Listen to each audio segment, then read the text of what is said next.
48 hours.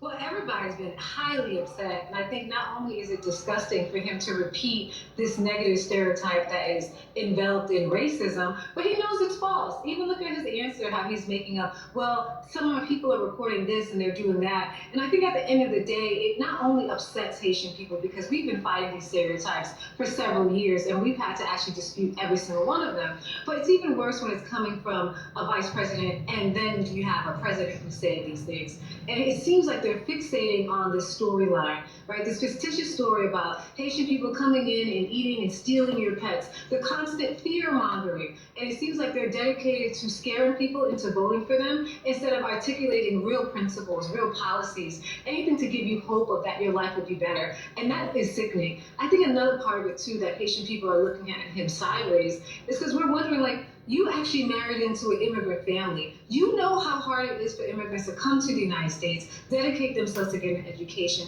work hard to make a life for them, starting from scratch. And for you to come out and make these kind of comments that we always hear, like this kind of rhetoric and dehumanization when it comes to migrants and immigrants, is disgusting because he's actually now part of a family. He even talks about his mother-in-law and how wonderful she is. So where do you draw the line? Is it that you only hate every other migrant, every other immigrant except for yours? Or are you going to be an honest person and say, hey, I need to own up to this? The fact that he's doubling down on it and trying to explain himself is completely ridiculous. That's the part where it's like, you know what? I think you'd be better off just writing books of fantasy and fiction instead of trying to be our vice president of these United States. Because clearly he is not qualified. So here's what I found to be interesting.